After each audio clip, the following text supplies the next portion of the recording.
This episode of the Rock and a Hard Place podcast is brought to you by Tweaked Audio at tweakedaudio.com. Loads of styles, loads of colors, and 33% off if you use the code HARDPLACE. That's tweakedaudio.com.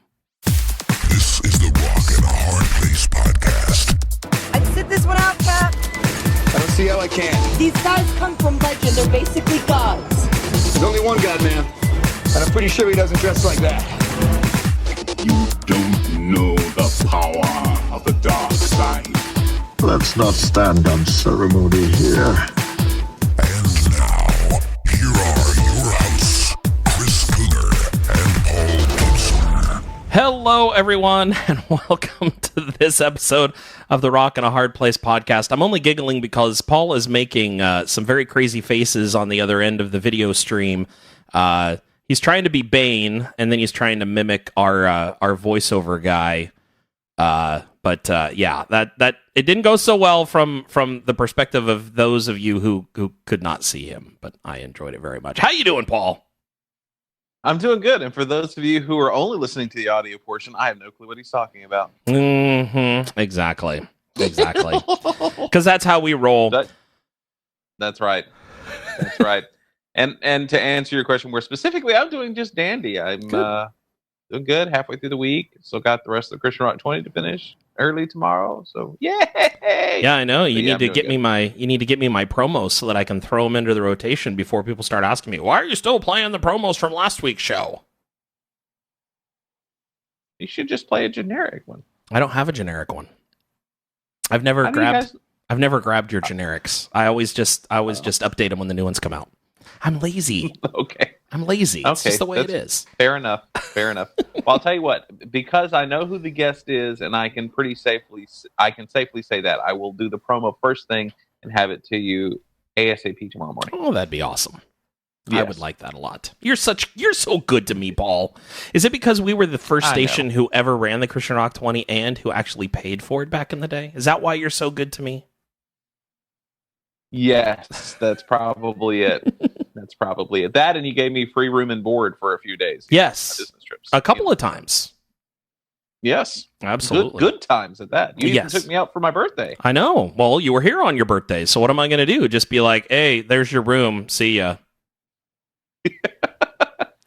Yes, actually, I was there on my birthday twice, but one time I was feeling good, the other time not so much. Yeah. We won't talk about that trip. That was not a good trip. That was not a good trip.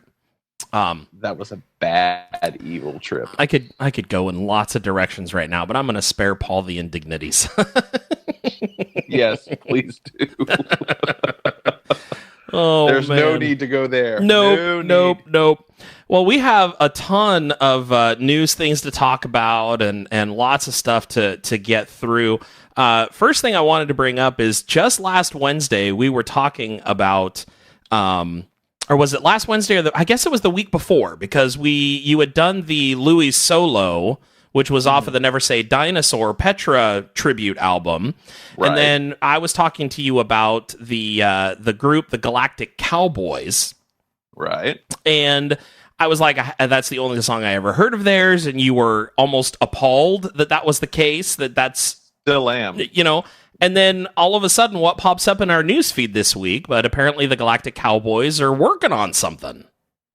And Polly is very, very happy. So we'll see how it all goes. I mean, they're definitely one of those bands who I think the average Galactic Cowboys listener may not have known that they were a Christian band, because they were never... I mean, they've never been as upfront about things as a band like Disciple or Petra or anything like that. But they're kind of like a Thrice or an Under Oath or whatever you want to call them in that regard, Yeah. And they're very good. I mean, they're very talented. I mean, if you like melodic metal kind of stuff without it sounding like what you typically think melodic metal would sound like, you're going to dig it. So, yeah.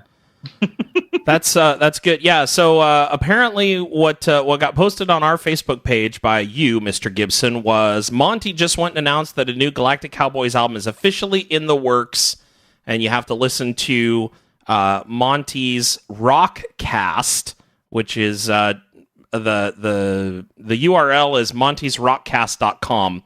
and I guess you can hear some more info about it there. So Galactic Cowboys making a little comeback. Who knows if it'll stick or not? But I know that Paul is happy. Oh, so, yes, very much so. So we got One Bad Pig making a comeback. We've got Galactic Cowboys making a comeback. I heard from Zine of Fight the Fade when we were talking to him that either the wedding or some of the band members in the wedding are getting back together and doing some music. So that's a good possible thing that might be happening. And then we get word today that For Today is done. They're calling it quits. They're doing a tour. They're taking the world by storm, and then they're hanging up their guitars and their drums, and they're saying so long. Yeah, I mean I don't know. And like just days before it, Maddie, their lead singer, announced that he was launching a new merch company that was going to be making shirts and hats and all that kind of stuff, and doing, I think, some graphic design and some web design elements as well. So, I mean, it kind of felt like he was getting his parachute ready. Right. Which is okay. I mean, that's fine. And, he's got at least one children. So, I'm sure he would like to be home more, and I can appreciate that. So I don't know. I mean, it'll be interesting to see what they end up doing, because I dare say at least a couple of them will probably go on to a different musical endeavor. Mm-hmm. And Maddie's always joked around that he would really love to try to figure out some way to get involved in hip hop. So, well, he did team up with KB that one time, so not that long ago. So I mean, it's there you go. There's definitely that as a possibility. Right. Fantastic stuff. So yeah. So For Today, calling it quits. While I'm not a fan of their style of music, hardcore just doesn't do it for me. I've always appreciated how upfront about their faith that For Today has been. And so it makes me sad because the hardcore realm is going to be missing out in a big way on not having For Today there any longer. And, so I feel bad for them in the wake of that announcement. But as you said, I'm sure that some of the band members will land on their feet in other bands, or they'll start a new project, whatever. And if Maddie's merch deal ends up taking off well, great. And if he does decide to get into hip-hop, well, that's a whole nother genre for him to try and conquer. Next thing you know, he's going to announce, yes, I am going to go into yodeling. And we'll see how that goes. That would be cool. Yeah, and they're doing a farewell tour that will hit both North America and Europe, so and South America. So mid-September through early October, they'll be in the States, and then the 16th through the 22nd of October, they'll be in South America, and then the 26th through of October through the 1st of November, they'll be in Europe. Then they come back early November through mid December for more dates in the States. Yeah. So. Nice. Yeah. Good deal. Hey, now they are coming to Nashville, so I may try to go see them just for kicks and giggles, because I've never seen them live, and I hear it's a good show. I've heard it's a good show too. I know they're going to be in Sacramento, which is near to me. But I doubt that I will take the time to go see them. It's just not my thing. No, I understand. So I feel you. Yeah. It's okay. Hey, so there's this really crazy place on the web that's called Reddit. And I don't know if you've ever heard of Reddit. Have you heard of Reddit, yeah. Paul? I know about Reddit, yeah. Okay, so, I mean, and literally you can find anything on the internet there. I mean, right. Literally anything. So I will issue this with a tread with caution warning. However, there is a really cool subreddit that I peruse there and post there every once in a while, and it's just called r/Christian music. And so I would suggest, if you guys are interested in checking out, it's pretty much genre free, as in anything can get posted there. It kind of covers the gambit as far as that goes. So you are certainly more than welcome to go and check it out. They've got some good admins that are there that moderate, take care of making sure that everything follows the rules. And I was reading a thing the other day that they're actually looking at trying to set up an AMA, which is called an Ask Me Anything. And there's rumor that they may have a Christian rock DJ come in and do an AMA. So we'll give you more details. We'll give you more details on that as they come. Okay. So once let's see, once that happens, so there's also Our Christian Rock, and that's Bruce is posting about that. There is Our Christian Rock, and that is another good one, but it's kind of a dead.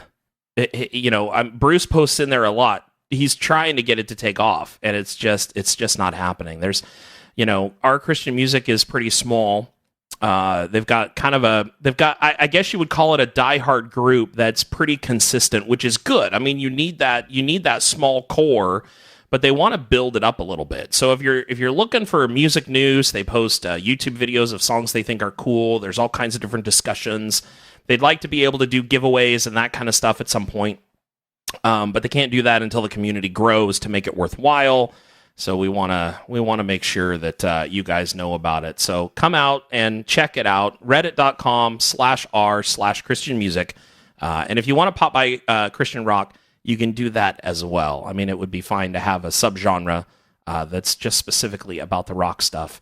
But it seems as though it's a much harder subreddit to keep going. So everything seems to go towards the more genre-less general genre play. I don't even know how to say that. Yeah, genre towards more broad music. More broad, yes. More broad tastes. There you go. So Striper was in San Antonio on Saturday and you missed it. How could you miss going to see Striper? I have not been able to see them live. The closest that they have been to me is in Disneyland. And the thing that made me sad was they were there 2 days before I arrived in Anaheim. Oh. 2 days. That's just I missed wrong. Yeah. Of course, I was in Anaheim when NF was there, and I didn't know about it till the day of his show, and I was exhausted. Yeah. So I wasn't able to make it. So planning it for 6 months, ended up having to go out of town. That would hurt. That would hurt a lot. Michael Sweet is supposedly about to release a new solo album as well. So he's got more music coming. That guy is busier now than I think he ever was back in the late 80s and early 90s. He is just all over the place. So no kidding. He's like a bottomless pit of like output, I guess I would say. Well, I mean, he's got the book. Yeah. They put out lots of Striper stuff. He's been doing guest vocals with other projects. He slowed down a lot when his wife was diagnosed with cancer, which I totally respect and understand. Oh, yeah. Slowing down to make sure that he could take care of her, make sure the family was taken care of. Once she passed, he kind of went and did some healing, and then decided to start getting Striper back on the road again. It was fantastic. Strange, yes, but not totally uncommon. So the comment is, what's strange is he got remarried exactly a year later. It's so funny. When it comes to the mourning process, there is no hard and fast rule about what is too soon and what is not soon enough. And I think that for each of us as individuals, we kind of look at stuff for ourselves and we're like, wow, a year? That seems really fast. Or, my mom, it's been almost 6 years and she has absolutely no desire. And she still talks about how much she misses my dad regularly and this kind of stuff. And there are some that are like, wow, she's still mourning after all this time. And it's like, there's no hard and fast rule. Everybody has their own process when it comes to that. And so for me, it's hard for me to judge what's too long and what's not long enough. My wife's grandmother just lost her third husband. I think she survived three different husbands. And the last one that she married, it was funny because they had met. They were together for like a month or two, and my father-in-law got a call and said, hey, we're going to get married and we're doing it next weekend. So if you can make it, great. But if not, we totally understand. And my father-in-law was like, what? okay, what's going on? She's like, oh, nothing, but we're too old to mess around, so we just decided we wanted to get married. She's in her like 70s, early 80s, something like that, and he was in his mid 80s or so. It's like, look, if this is what you want, then go do it, I guess. She knew what she wanted. So, and that, I think they were married for about a year, and then he got really sick and ended up passing. And somebody asked her if she was going to try again, and she's like, no, I think outliving 3 husbands is enough. Thank you very much. But people are starting to talk. Yeah. And she's like an 80-year-old Black Widow, Right. So, but it's so, Michael, I know we talked to him about that during an interview one time, and he caught a lot of flack. It's in his book that he caught some flack from people who felt like for him it was too soon. And, I don't get how people can make that judgment call. They're not him. They don't know what he is going through and what he's feeling and all of that kind of stuff. And honestly, if somebody does go in it too soon, they're the only ones who are going to know it's too soon. And unfortunately, they're probably going to know too late that it's too soon, if that makes any sense. So the best thing you can do is just be there to help pick up the pieces once it falls apart. But he and his current wife are very happy together. They're doing fantastic. And she goes on tour with him sometimes and all of that. So more power to him. Well, that, and I don't remember exactly the specifics of it, but it seems like Michael's his first wife was sick for a long time. She was. It was a very long, drawn-out battle. And a lot of that time, whenever you have a loved one, of course, whenever it goes that quick, that slowly, you grieve along the way. And by the time it's over with you, I mean, as sad as it is to say, a lot of times it's just relief, both for them and for you. Exactly. So I think the really sudden ones are some of the hardest ones to deal with as far as the aftermath after it's over, just because you just don't have any time to mentally prepare. But when it's slow and drawn out, I mean, it feels like a blessing sometimes. Well, that's how for everybody involved. With my family, I got a phone call when I was doing work at somebody's house that my dad had passed. Like, that's how I found out. I had talked to him that morning. He was fine. I got a phone call later on in the afternoon saying, hey, I don't know how to tell you this, but your dad's gone. And it was just like this shock. You get kind of that, the glassy eye, and everything kind of feels like you're in this weird kind of a dream state, and your body goes a little bit numb, and you suddenly begin to process what those words actually mean. It takes a little while for it to sink in that there is a fact that your dad's no longer coming home. But then I look at like his brother, who has Parkinson's and COPD and all that stuff. And I'm watching my cousin have to go and care for his dad as his dad slowly goes through this declination process. And personally, I would rather have it be the quick and the shock and the, oh my goodness, I can't believe it's gone, and deal with the aftermath than have to walk that road alongside them and just watch them decline. I mean, my father and my uncle were both very strong men, both in personality and in position and that kind of stuff. And so to see my uncle get to the point where he can't even clean himself after he uses the restroom, it's a really difficult thing to watch a loved one go through that. And I mean, Bruce said it right here. Please end the suffering versus, oh my goodness, they're gone. It's tough. I know people who would rather be there through the whole process and they'd rather help them along. For me personally, I'd rather hear about it quick and have it done. Chris, I'm sorry about that. I did not know that. Chris just said my dad passed away 2 weeks ago, and it really hit him hard last night that he's gone. It's a weird feeling. It is. It's a very, very strange. It's a very strange thing when you get that phone call. When my grandmother passed away, she lived with us for years, and it was weird because she had cancer. We knew she was going. Boy, this is turning into a really morbid show. We'll pick it up in a minute, I promise. But I'm on this roll, so I'm going to go with it. But for my grandmother, she lived with us. I mean, I grew up with her always being there, and she had a long, drawn out battle with cancer, and cancer ended up winning in the end. And I knew she was gone and all of that, but I didn't really like grieve. But she wanted to be buried in Indiana, where she was from. So my parents had to go through the process of shipping her body back there and flying back there to get it, all taken care of.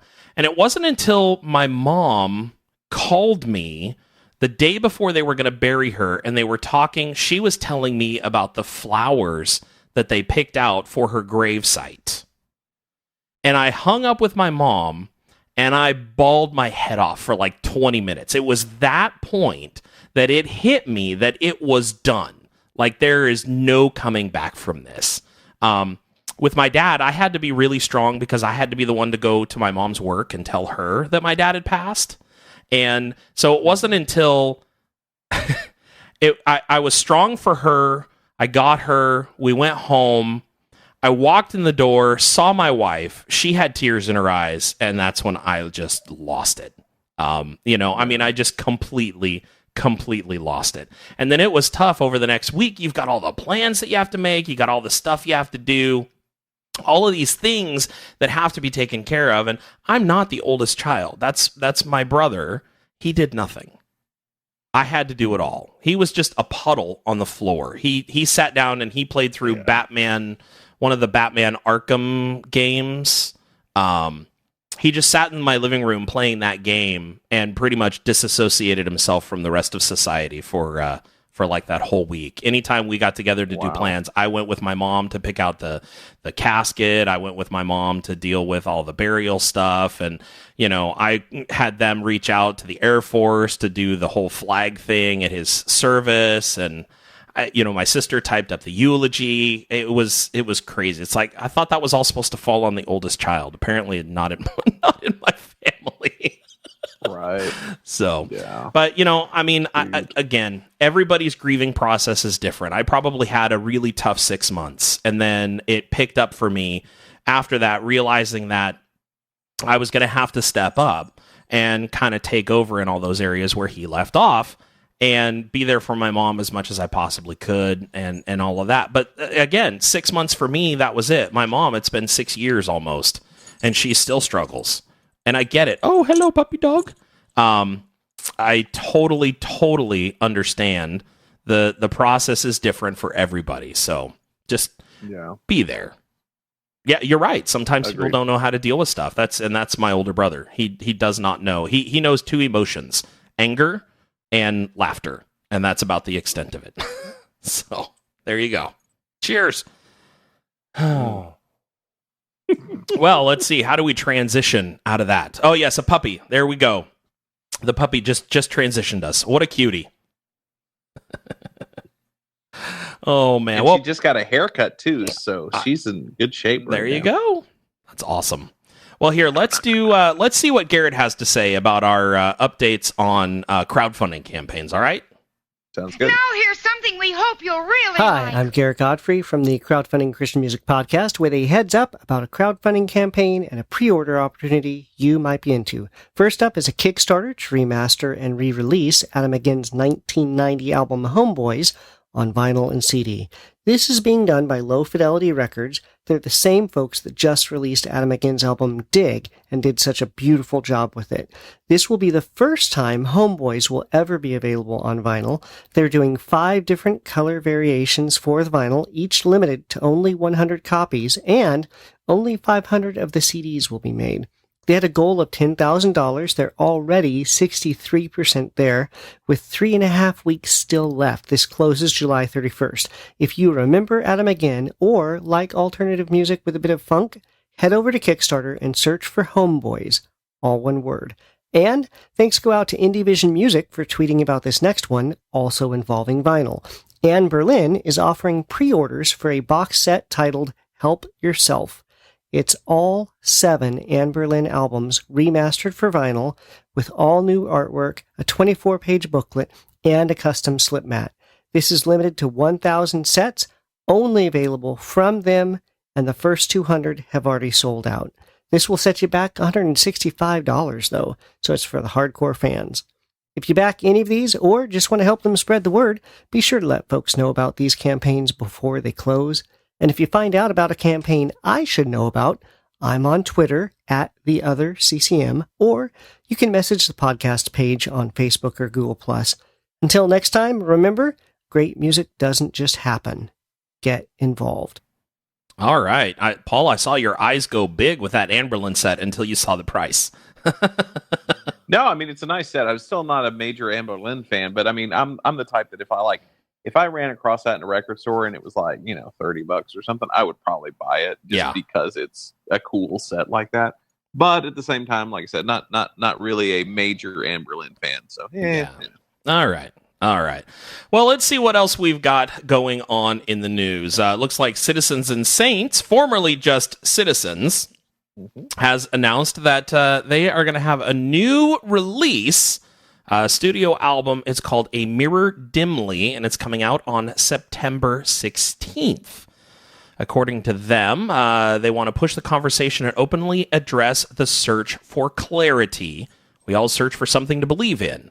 And A Mirror Dimly is a concept album about our search for clarity, shares frontman Zach Bolan.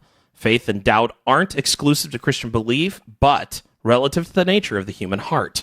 To doubt God is evidence of that nature, and doubt in one thing often prompts the belief in another. So in regards to the gospel, we have to first doubt our own ability to save ourselves, acknowledging our neediness, in order to believe or have faith that God is our only way to salvation. To believe in God is evidence of a power at work that goes beyond the bounds of human nature. So once again, Citizens and Saints, it's called A Mirror Dimly, and it's due out on September 16th. I've only ever heard the first album that they did as Citizens. I never listened to any of their other stuff, so I don't know how much their sound has changed since then. Right. Yeah, I think it stayed a little. It didn't change massively. I think their first album maybe a little better. But in reference to the new one that we just were talking about, I didn't copy the whole press release on that. But a part of it also, the whole faith and doubt and clarity and all that. A lot of that has to do with because they were part of the Mars Hill Church, and that kind of all fell apart. It's about them grappling with that and kind of that struggle that came out of having to deal with all of that extra baggage that came from Mars Hill kind of imploding on itself. So anyway. Yeah. Good deal. Well, we'll have to check out that new album and see how well it comes across when it comes out in September. Still got a few months until that hits. So yeah. Let's see. Sean Michelle of American Idol fame is working on a new gospel album via Kickstarter. Sean Michelle's new record will focus on roots gospel music. It'll be a mix of original gospel songs and old traditional tunes. Musicians currently booked to record are Jimmy Abegg, Keith Green, Charlie Peacock, Rich Mullins, etc. That's who Jimmy was with. Aaron Smith from The Temptations, The 77s, and Rich Mullins, and Eddie DeGarmo of DeGarmo and Key. And they are set to record at Smokestack Studios in Nashville. Currently, he's at $1,625 of $20,000, and he's got about 25 days left. Yeah, he's got a ways to go. Yeah. Well, was it only a month-long campaign, do you know? Or I think so. Okay. I think so. Because with 25 days left, that's still really early. If it were like a 2-month campaign and he were only at that, then I would be a little bit concerned. So yeah. Let's see. We already talked about For Today and where they are going. Random Hero is actually releasing 2 EPs, and they're raising funds via Pledge Music. So according to their press release, it says they're excited to announce 2 new records. That's right, 2! The first is called The Gift and the Curse, and the second is called The Light and the Covering. We're working with 2 amazing producers in Nashville and Wisconsin, and we are right in the middle of production and head into the studio next week. We want you involved, so we've partnered with Pledge Music to offer pre-orders to get your help with design, recording feedback, and offer a bunch of unique packages. Plus, we will post exclusive content, live updates, and van chatter episodes on our Pledge page. So head over to pledgemusic.com/projects/randomhero and be a huge part of the process. We wouldn't want to do it without you. So this is good news because they're coming to town in a few weeks, and so I want to hear some of their new stuff. Maybe I'll get a chance to. Ooh, nice. Yeah. Nice. Very And this cool. isn't part of the news, but this is just a little taste of what you will get to hear on the Christian Rock 20. Since we've had a lot about crowdfunding. With the new Project 86 crowdfunding, found out something that I didn't quite catch through some of the publicity that had been out for it, but turns out he's kind of making like an episode by episode, almost like documentary series about the history of the band. Oh, wow.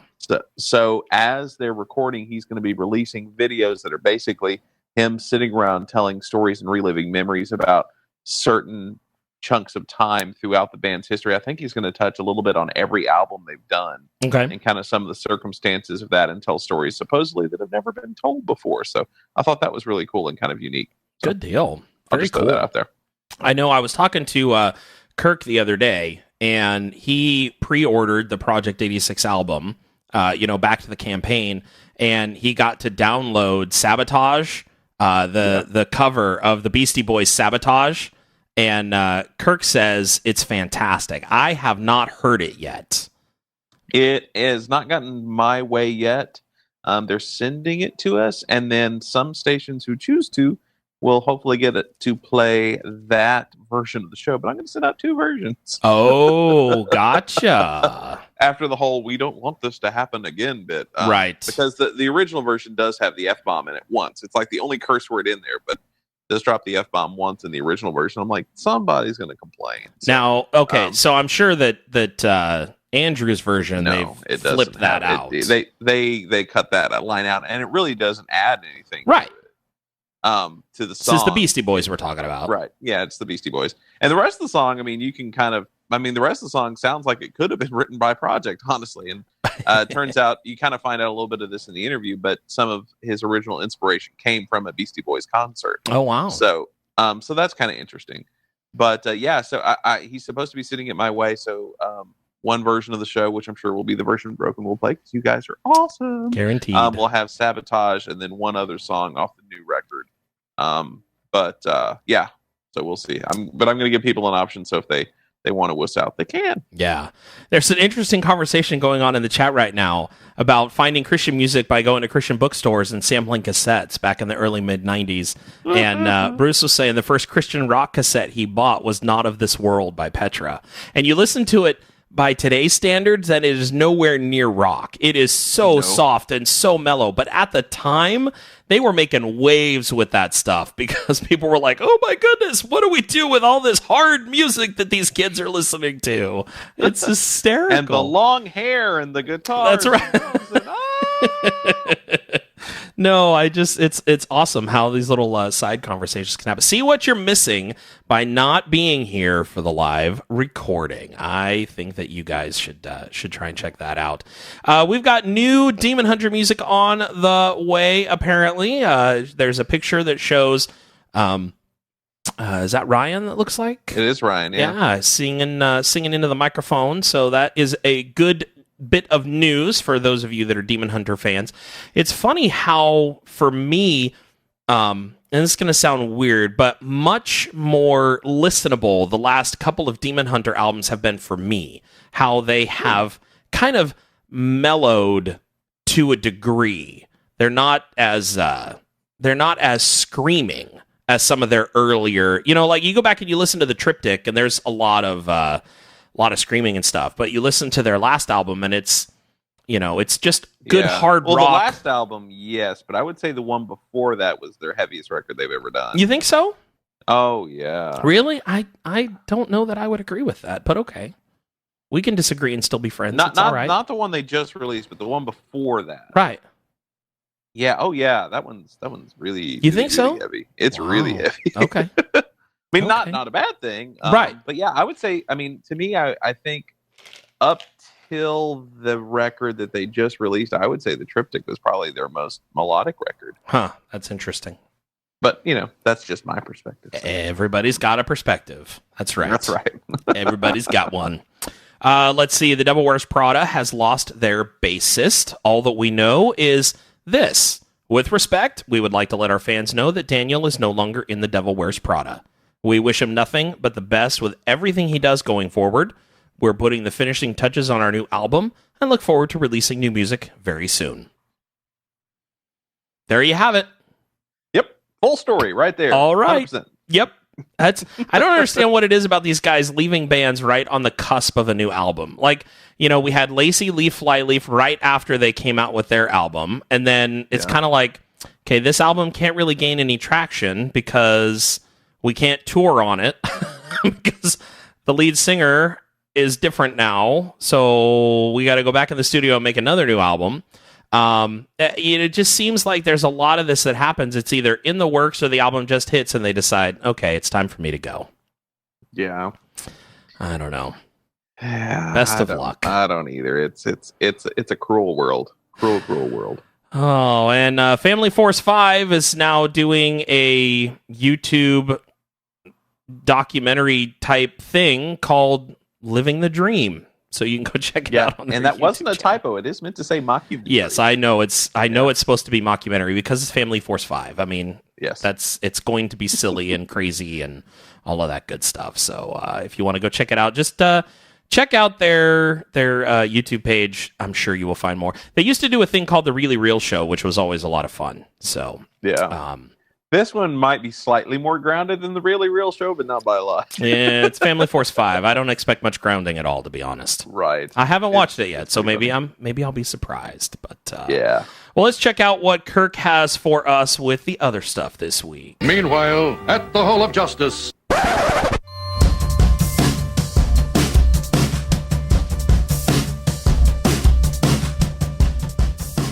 If you have followed Kevin Max at all during his solo career, you will know that he has quite an eclectic sound. This remains true on his latest release, Playing Games with the Shadows.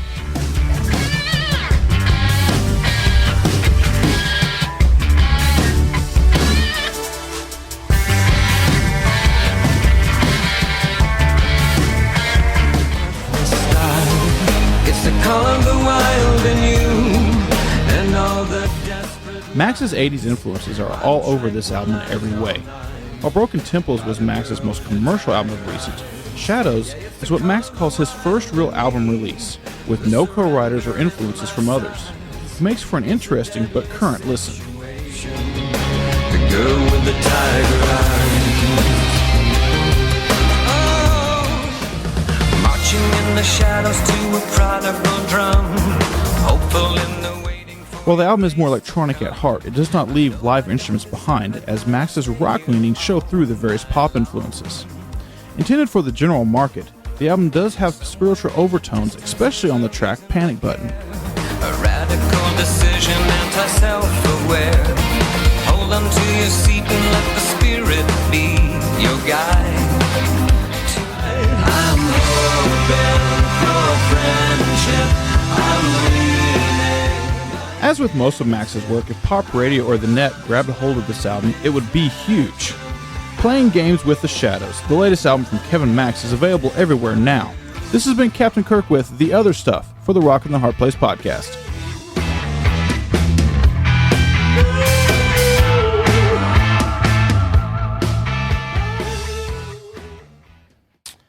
As always, thank you, Kirk. Appreciate that very, very much. And Chris says in the chat room, the Kevin Max album is better than the low-res clips let on. So, yes, I'm sure it is. Kevin's always been a good musician. Just sometimes he gets a little strange for my tastes. But I can agree with that. I mean, you know, it's funny because I like to think that I'm weird, but a lot of times I just really want something that's got a hook that I can hum along to. Yeah, totally.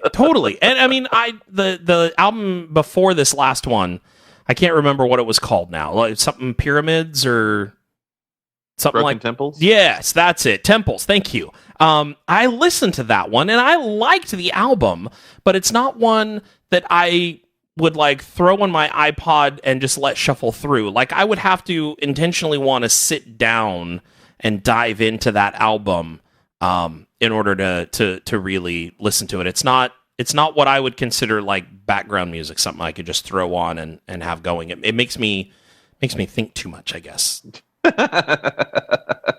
Yes, music to contemplate to. Exactly. We don't want you hurting yourself. So. No, I mean, when the smoke starts pouring out, that's when you know it's a problem. I mean, come on now. Let me see here. Well, let's go through our last thing. You know, every year we do the Jesus Freak Hideout Awards, and we always try to guess at who's going to win. And most of the time, we're pretty right on. So I'm not sure what all we got right this year, but let's go through and take a listen, shall we, Paul? I'm pretty sure I got everything wrong this year. Oh, is that right? This list blows me away. I'm not mad about it. Okay. Much better choices. I think whenever I guess some of the more mainstream websites like New Release Today, I'm always like, yes, I can firmly pinpoint the people who are really into this website by looking at this voting, and it's all of like the most like baseline everything, right? You know, and that's okay. It's not a bad thing. It's just sometimes it can be frustrating, but this list is very interesting. I like it. Okay, well, let's go through. It says right here at the top of the page, welcome to the results of the 12th Jesus Freak Hideout Awards. Let's see, we restructured the awards last year, throwing out the huge ballots to offer a ballot that was picked by the JFH staff, and we gave the readers their chance to weigh in. Their criteria was if it was released in 2015, it was eligible.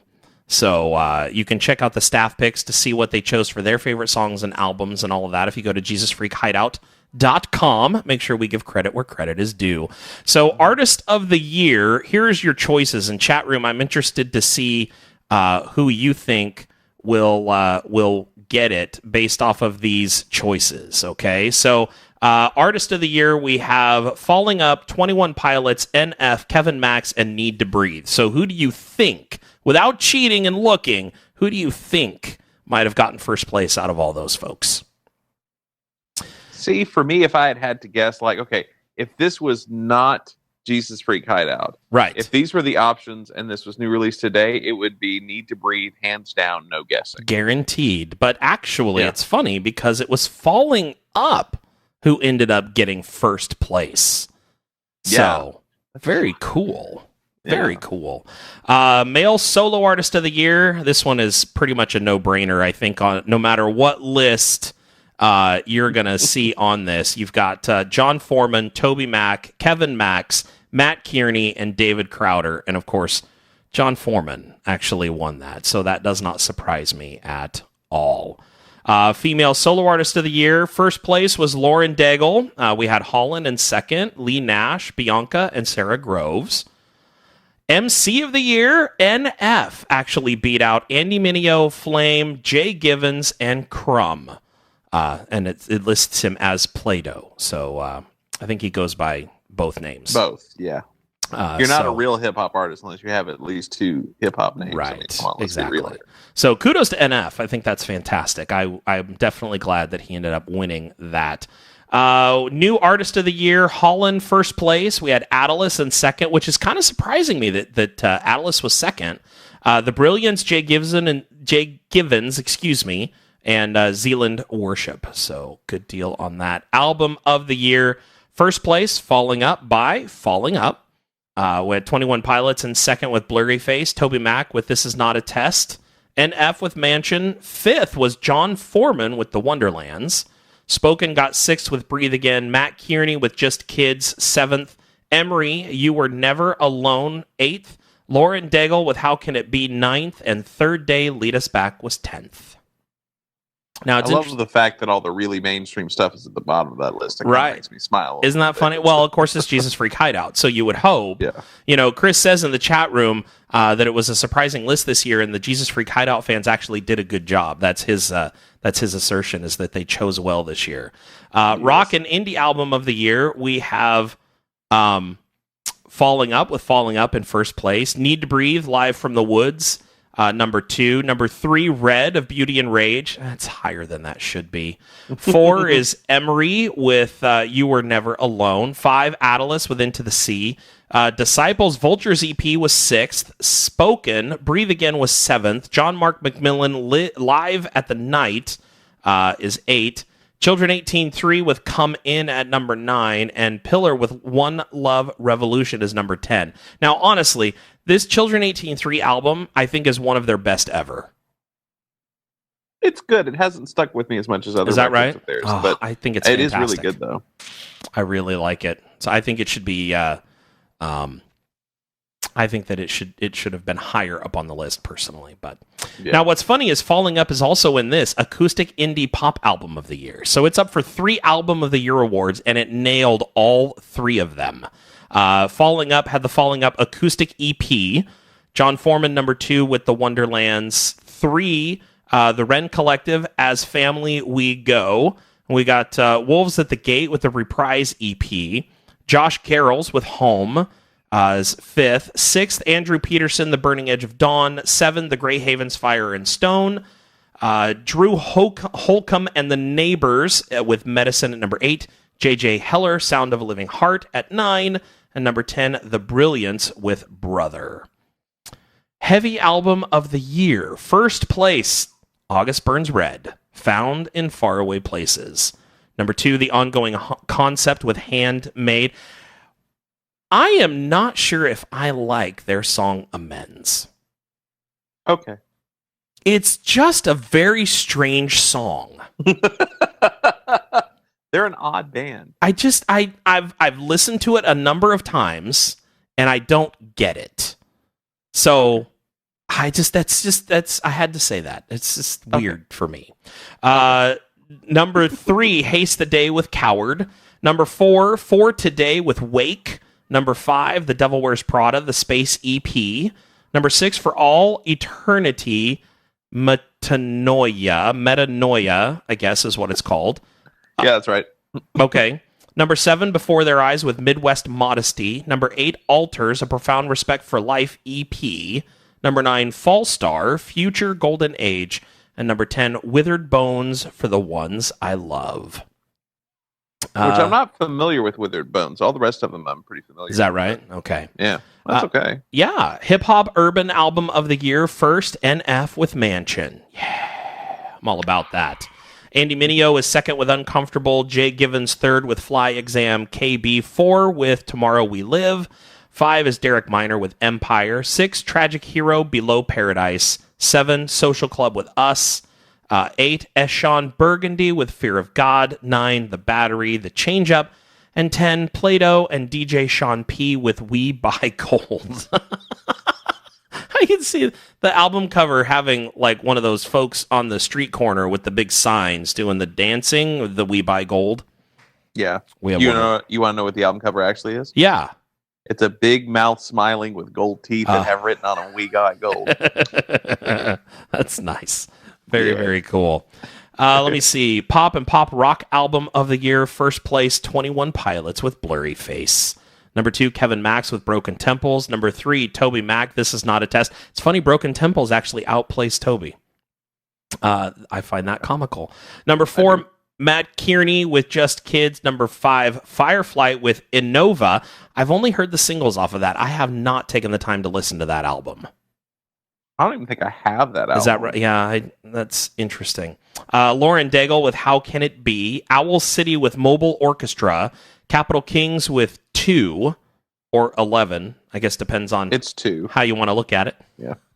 Third Day with Lead Us Back, and Plum with Exhale. I'm going to skip Contemporary Album of the Year. Independence. Oh, we'll go through the Independents. Okay. Let me see. A bit different for Firefly, but not bad for a pop album, is what Chris says in the chat room.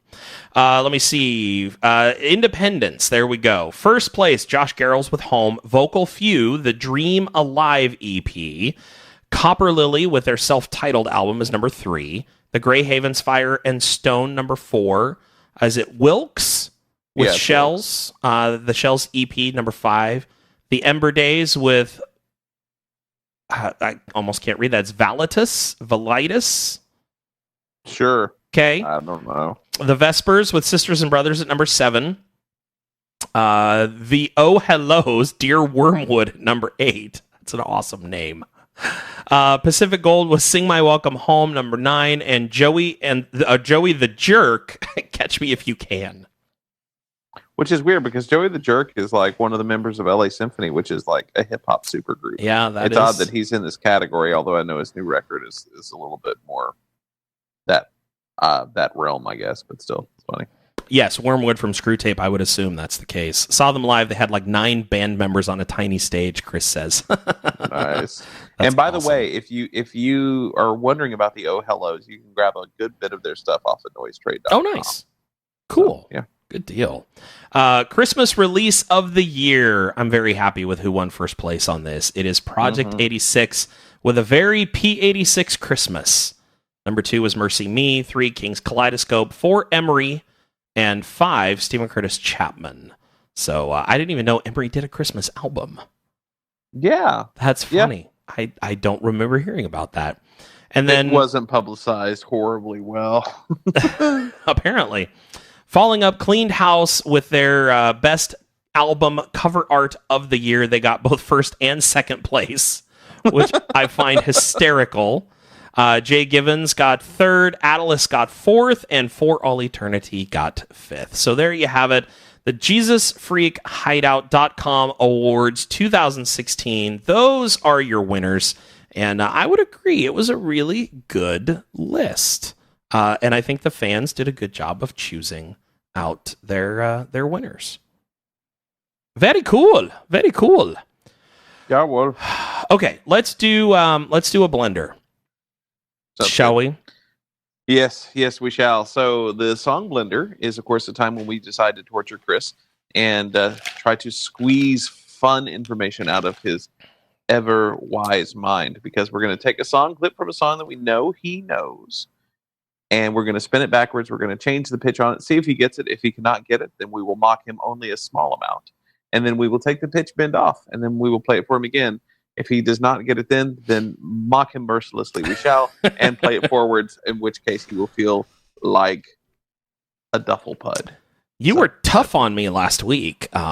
You know, I got most of it. I just couldn't remember the title of the song, but right, which was shocking, I will say. Yeah, well, because it was right there in the lyrics too. You know, it's kind of a. You kept on saying half the time. I know. You're like, I know. Sparks, no. Well, I kept wanting to say Light Up the Sky, but that wasn't it. Different song altogether. All right, so this is with the pitch bend on and backwards. Let's check it out and see what kind of torturous noise Paul has given me this week.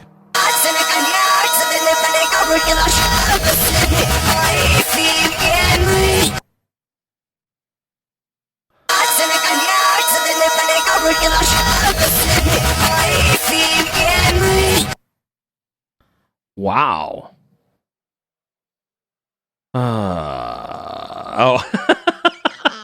Bruce says, for some reason, every time you introduce the blender, I have flashbacks to those awkward birthday party games. Which games are we talking about? I mean, Pin the Tail on the Donkey is my jam, man. Awkward birthday party games. Okay, I'm gonna listen to this one again. It sounds like a female lead, but I could be very wrong on that, or at least it's female singing at this point. So.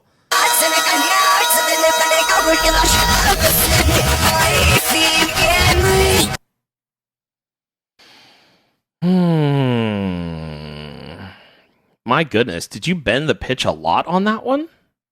3.5%. Wow. Hey, Kirk is here. Hi, Kirk. You're here just in time for the torture of Chris during the song blender. Oh, my goodness.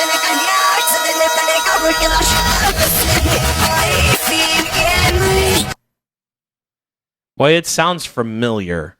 It really does. I bet it does. You know, like I should totally know what this is. It's terrible that you. It's terrible that you know this. All right, so I'm going to remove the pitch bend and see if that helps me at all. Do you think that's going to give it away? It very easily could, but it may not. I don't know. I've given up trying to guess, predict these things. Gotcha. Okay, let's check this out and see.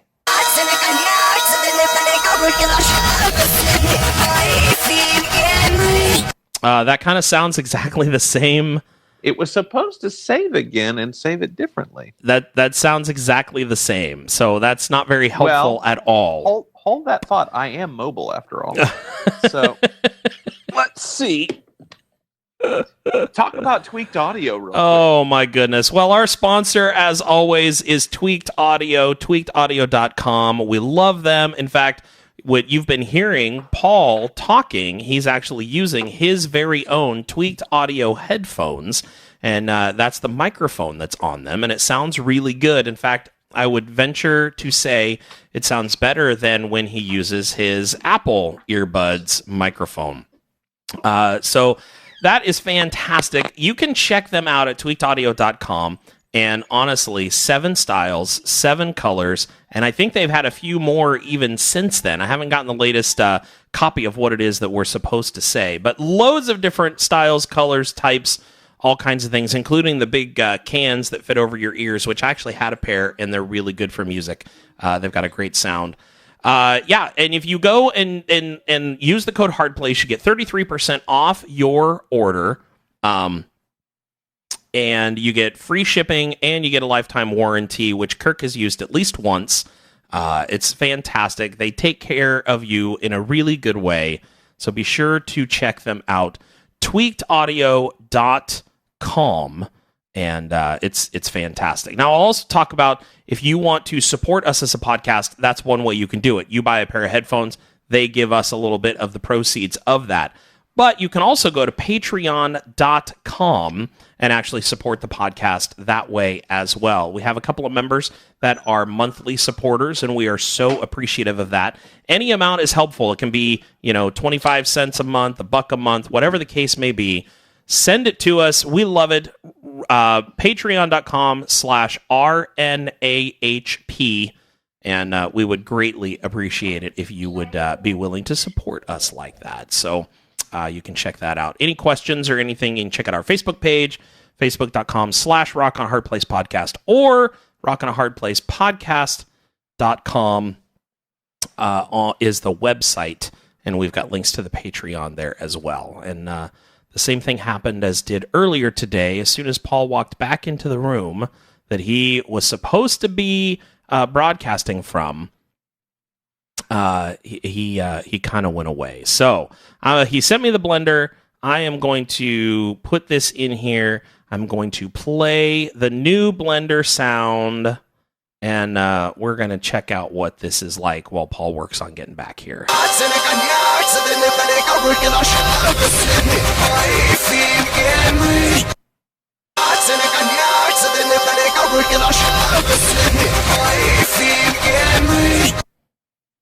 Boy, that sounds like Skillet. Yeah, that's what I was thinking, is it sounds a lot like Skillet, but which song? Hey. Hello. Yeah, you froze up again. So I've determined that it sounds like Skillet. Okay, did you play the unsuspended? Yes. Okay, good.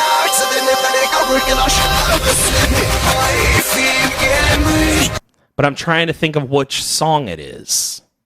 Okay, very good, very good. You're not going to tell me if I'm right with Skillet? Kind of don't want to, but if you really want me to give that much away and make it super easy for you, then... yes, it is Skillet. Okay, so I've got that. Now I just have to remember which song it is, which is not an easy task.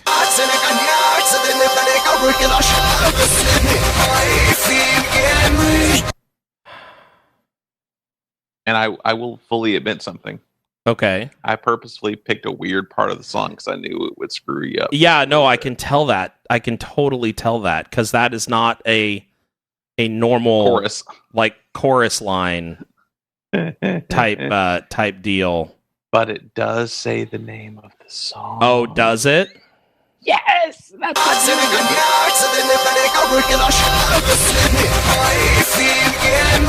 wow. Oh, so Chris has it figured out in the chat room now. I am still lost. I'm trying to flip it around in my head, and it's just not being very friendly to me right now.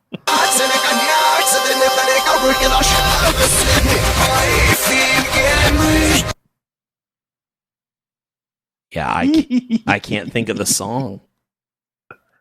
I can't think of the song. All right. Well, I'm about to play it. So, Chris, if you know what it is, go ahead and type it, and we'll see if you are correct. Invincible? Well, you'll have to play it to find out. You make me feel invincible. Shot like a rocket up into the sky. There you go. All right, good job, Chris. You figured it out. I wasn't leaning that direction. I've only heard that song probably about 5 times so far. So, you know what I mean? It's my own fault. I just haven't taken the time to sit and listen to it very much. So that one wasn't even on my radar. So nice job, Paul. Good deal. Good deal. My goodness. Now I feel like an idiot. Well, see, I purposely tried not to pick songs that are like, well, they're current, but I know they're ones that aren't going to stick out that much, because there's a lot of songs that are in the top 20 right now that I could throw in there that I know you wouldn't have a snowball's chance of, because they sound, not saying this is good or bad, but they sound similar to a lot of things that their bands. It's like their first single, and that's just not fair. So it's all good. Good job. All right. Well, do you want to do your would you add it, or do you want to do your noise trade pick? Let's go ahead and do the noise trade pick really quick. Okay. That'll be a nice transition, and it'll be kind of short.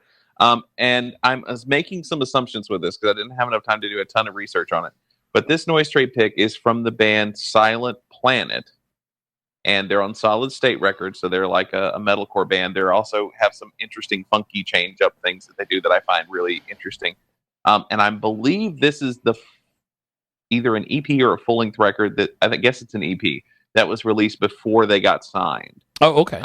But it's still, what little bit I've gotten a chance to listen to of it is still very good. It's quality.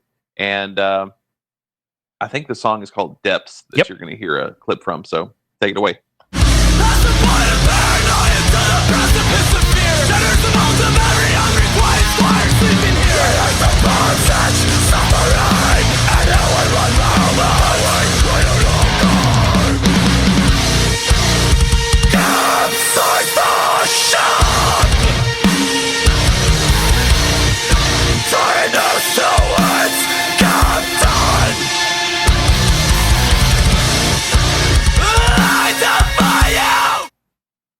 So there you go. There's a little clip of Depths by Silent Planet. It's obviously one of those things where some people will love it and some people will think this is just atrocious. So, right. I like it. It's not something that you can listen to like consistently, at least for me. I love to hear some metal like that come up in my playlist once in a while, and I jam out really good. And then, I listen to like some 21 Pilots or something else to bring me down. Kind of mellow you out. Yeah. Mm-hmm. Yeah, exactly. Good stuff. Have you seen the new postmodern jukebox with I can't think of it. He's the sad clown with the golden voice. They do a cover of "Stressed Out" by the 21 Pilots. Oh no, I have not. Yes, it's very interesting. It's very interesting. So you're gonna have to. Yeah, it's their newest. It's their newest song that they have out. So yeah, go check out PMJ with the sad clown with the golden voice singing for them, and it's 21 Pilots "Stressed Out." It's very interesting. Very interesting. A whole different take, and leaves out chunks of the song, but I think he had to do it because of the style that it was done in and all that kind of stuff. Yeah. So, all right. Yeah. Well, now we come to the segment of the show where Paul or I, sometimes both, will take a song that we've been sent, and we try to decide, is it something that we would add to the radio to actually be played on the air? So this time it's Paul who's got it. So do you want to tell us anything about it, or you want to just play it and kind of see what the consensus is? Okay. Well, I will say something that will probably set this up for an unexpected turn, possibly. I read the bio on this band. They distributed this single through Play MPE, so they're professional on at least some level because they're going through that kind of effort and plunking down some money to make sure it gets into the right hands. And it said that back in 2012 they released a single that did really, really well, and then later that year they released a second single that went even bigger. And I don't know what they've been doing between then and now, but apparently they're back and better than ever, and this is the single that's going to prove it. Okay. So yeah, I wasn't quite sure what to expect from that, but I will let you play it, and you guys can make up your own minds about that. All right, here we go.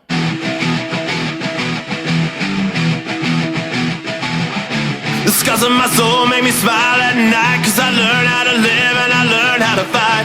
Without the pain we just won't learn. Look out, here I am, it's my turn.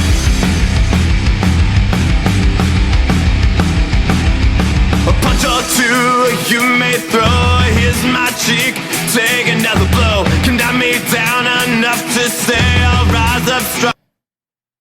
And that's all there is. That's it. Yeah, Kirk is saying that it's a bit vocals heavy in the mix, and I would agree with that. I feel like the vocals are a bit too much up front, which is a common issue with a lot of Christian music. It's like, oh, let's put the devil guitars towards the back, and then so that way people can focus on the lyrics and understand, what we're trying to accomplish here. So I would agree that it's a little vocal heavy. I don't think it's a bad thing, though. I mean, I don't think it's a bad song. I don't know that I would add it just because of the way the vocals are. Now, Kirk, one thing that you need to remember is that you're hearing it processed through the internet, crunched, crushed, and sent to you. So the mix is going to sound a little bit different than what it is actually going to sound like on the podcast itself, because I record the podcast locally. So those that are listening to the mix on the download will actually have a much better idea of what it truly sounds like, as opposed to being fed via live stream over the internet. So there's going to be a lot of compression and artifacting and things that you're going to pick up on. So it's going to mess with the mix a little bit. Because personally, I didn't think that the drums sounded that bad. My biggest complaint was that I thought the vocals were a bit too hot. That would be about the only thing that I could think of. So let's see here. The groove of the guitars was good, but yes, the vocals were hot. That's exactly right, Bruce. I agree with that statement as well. So, at this point, I don't know that I would add it, Paul, but that's kind of my take on it. What are your thoughts? Yeah, I'm kind of in the same position. I think the mix could be better. I'm not in love with the vocals. I don't know. I mean, it's a weird style of vocal. It's not quite like James Hetfield from Metallica. It's not quite like stuff that's newer. I don't know. I mean, I don't really know quite what to say about it. It sounds off, right? In a weird sort of untangible way. But yeah, the band is called. Well, is it like Human Anyway? Yeah, is the name of the band. Sorry, I didn't even mention that earlier. Yeah, Human Anyway. I don't know. I mean, I'm not in love with it. It might be one that I might have to spin once, like as a secret track or something. But if it goes somewhere, there's one station that plays a lot of stuff that gives it just a ginormous amount of spins, and sometimes will make stuff chart, I think, maybe a little artificially. Right. So I think that will probably be the only way that will end up charting. But, and I mean, that's not necessarily bad. It's kind of interesting to see some bands that might not otherwise get a chance to get some exposure, and then maybe, get some practice out of it and get some tour dates out of it, and maybe some money towards whatever their next thing is, and that could end up turning into something good. But I don't know. I mean, I'm just wondering. I want to try to find the single that they had released like in 2012 and go back and listen to it, because I'm curious to see how the quality compares. Yeah, absolutely. Yeah. So Human Anyway, the song is called Not Ordinary, for those of you that want to go look it up and check it out for yourself. That is certainly within your right. And, feel free to tell Paul and I if we're full of poop, because the song is awesome and you would add it to your radio station, and then go start a radio station and start playing it all you want. I dare you. I double dog dare you. That's how serious I am. Let me see. I think that's it. I think we're done. That was a good show. It took a little longer than I thought it was going to, but never a bad thing. I hear people like it longer than shorter, so we've fulfilled our bargain. Sound good? Absolutely. On board. Okay, good deal. I said everything I need to say. So, man, just thanks for listening, everybody, and have a nice life. We'll see you. No, I'm kidding, of course. We do this every week on Wednesday nights, every week that we have the ability to, at least. So we record live on Blab at 6 p.m. Pacific time. So come join us in the chat room and hang out with us for a little while. We would love to have you. It's a lot of fun having the guys in here making comments and correcting our mistakes and doing all of that fun stuff. So be sure to do it. Check us out, rockinahardplacepodcast.com, facebook.com/rockinahardplacepodcast. And that's the places to go get all of your info. So we'll do our best to see you next week. I'm Chris. And I'm Paul. And we'll see you next week. Have a good one, everybody.